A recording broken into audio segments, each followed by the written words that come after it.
Number 10. Onani Master Kurosawa. If there is anything that keeps me into the medium of both anime and manga, it's the unexpected surprises that you get from some of these works. Onani Master Kurosawa is one of those works. Following the daily life of Kakeru Kurosawa, a guy who enjoys fapping in a certain stall of a certain girl's bathroom at his school around the same time every day. While in class, Kurosawa notices a girl getting teased by two female classmates. This eventually turns into some kind of bullying, and Kurosawa gets annoyed by it, and he decides to take revenge for the girl by the help of his masturbation. After bumping into the girl he helped after school one day, she finds out about Kurosawa's ritual of masturbating, and she decides to use that to her advantage, demanding favors from Kuro and distorting the flow of his daily life. Behind the slightly disgusting undertone of this little synopsis comes a package with a beautiful present on the inside. Mixing in psychological, dramatic, and to some small degree romantic elements really worked out for this story. Number 9. Chikan Otoko, also known as Molester Man. And this is the story of a young college student named Molester Man, who is falsely accused of stalking a girl named Misunderstanding. After things are cleared up with the police, he is found to be innocent, after which he ends up falling in love with this girl and starts to visit the cafe in which she works at. It is a very down-to-earth rom-com that is highly relatable to anyone who has struggled with a relationship or two. The main character makes the same sorts of mistakes anyone could make in the situations he's put in. Without a doubt, this is one of my favorable romance mangas. Not that I've read a lot. It's short, easy to read, and easy to get hooked on. Sure, it's not the greatest thing ever made, but I really enjoyed it. Number 8. Dorohedoro, or Dorohedoro. I do not know how to pronounce that correctly. Now, the story in Dorohedoro starts off in a dimension called the Hole, which more or less is a very run-down and dangerous world with a very dystopian feel to it. Kaiman and Nikaido, the two main characters, are attacking two people identified as magic users. Those who can spray black smoke from their hands to cause an effect of some sort. After subduing one, it is revealed that Kaiman is immune to the effects of magic, and subsequently takes off his gas mask, revealing that he has the head of a giant lizard. Kaiman then stuffs the magic user's head into his mouth, where inside he meets a phantasm-like being who remarks that this magic user is not the one. It is revealed shortly after that Kaiman has no memory prior to the time he met Nikaido, and is also staying at Nikaido's house until he solves the mystery of the ghost inside his mouth. Dorohedoro, described in a few words, would be strange, bizarre, creepy, mysterious, and cruel. It is, in my opinion, perhaps the most original and creative manga I have ever read. And it is still ongoing, so there's a lot to catch up to. Number 7. Kingdom. Kingdom is based on the 500-year warring period of China. It follows the exploits and escapades of young orphan Sin and a young ambitious king named Zheng. Sin has vowed to become the greatest general under the heavens. The onerous path in front of Sin coincides with Zheng, who aims to unite the entirety of China. While one has to deal with the connivers and their contrivances inside the kingdom preventing its disintegration, the other has to ward off foreign advances which threatens the peace of the kingdom. In short, this is a manga that shows us how warfare was conducted in the warring states of China. You have cavalry, archers, and infantry. You control their positioning and send them into battle. To top it all off, Kingdom gives the impression of being based on actual Chinese history. Number 6. Koe no Katachi. I went into the Koe no Katachi manga with an attitude of equal parts interest and trepidation.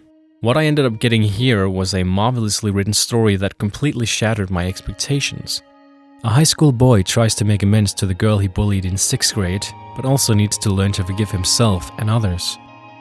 Koe no Katachi covers the subject of bullying from multiple angles, covering not just the main victim and main bully, but also delving into how bullying can affect large groups even if only a handful of people are directly involved.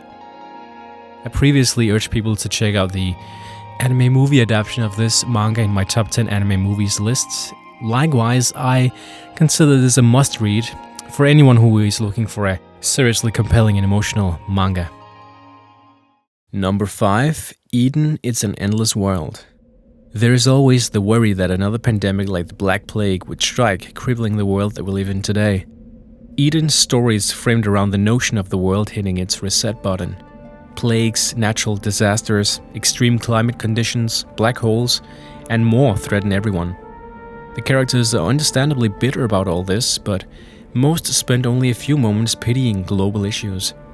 Much more focus is put on the human drama that stems from bleak circumstances.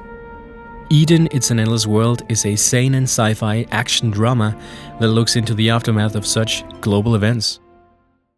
Number 4. Vinland Saga. Vinland Saga is a historical seinen manga based on true historical facts.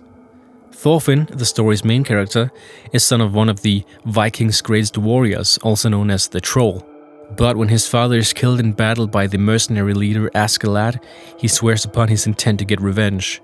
Thorfinn joins Askeladd's group in order to challenge him to a duel, and ends up caught in the middle of a war for the crown of England. This series is brutal in every sense of the word, and is also mature.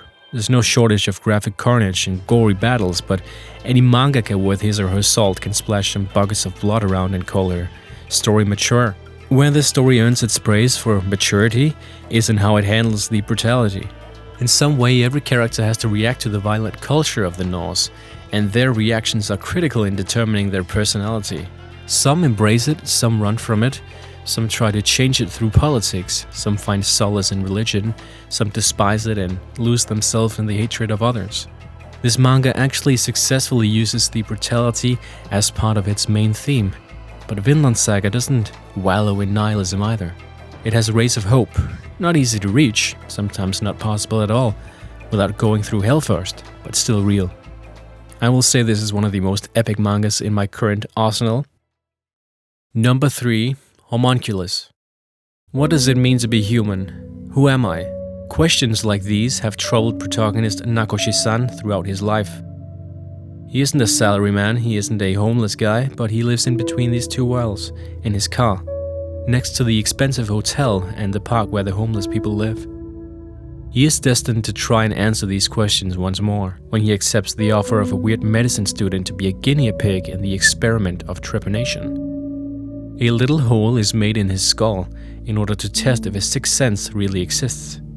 Through this act of trepanation, Nakoshi-san is able to see homunculi, little monsters which reflect the psychology of others. These symbols are a strong way to show the problems with which people fight. The protagonist is a complicated character, and by looking at others, he learns to look at himself. He learns how to look through the web of lies which surround so many others, and himself too. Number 2. Kokou no Hito. Kokou no Hito revolves around a young guy named Mori, a very angsty and lifeless teenager who initially transfers to a new high school. In 1 to 2 chapters, Mori is goaded by a classmate into climbing up the school building, and seemingly in a trance, he does so, almost killing himself in the process as he climbed up a small pipe. After being scalded heavily and slapped in the face by Onishi-sensei, he is encouraged to take up climbing and take part in a local contest, of which he initially refuses but ends up going. Mori realizes rather unconsciously, as he is a very dense young man, that he feels alive by climbing and takes it up almost religiously and out of nowhere. I loved reading it for the most part, and if you are in the mood, you will surely too. I don't really believe that someone is an action reader or romance reader.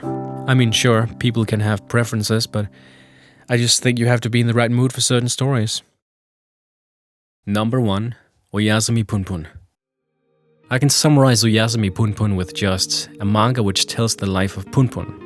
But this explanation is very shallow to describe what Oyasumi Punpun really is. What I can tell you is that it is without a doubt the most compelling manga I have ever read in my life. Calling this a masterpiece is, in my opinion, an understatement. The beginning starts out with Punpun going to elementary school, where he meets this girl named Aiko Tanaka, who he takes a love interest in, as you might expect, and he slowly begins to make new friends at school. While the story of Punpun's life is indeed initially rather comical and full of childlike wonder, You realize in retrospect that this is merely the natural result of it accurately portraying what it is like to be a child. As the story goes on and we see more of the people surrounding Punpun, you begin to see the chilling darkness that surrounds most of the cast, who are troubled by a slew of mental problems common to most people who are just trying to get by. As the story goes on, this cynicism grows more and more prominent, like a dark abyss beckoning you further and further in as you watch Punpun become increasingly more damaged and lose much of the innocence he had as a child. The story's characters are indeed perhaps the strongest part of Punpun. As far as manga and anime go, they are highly unusual.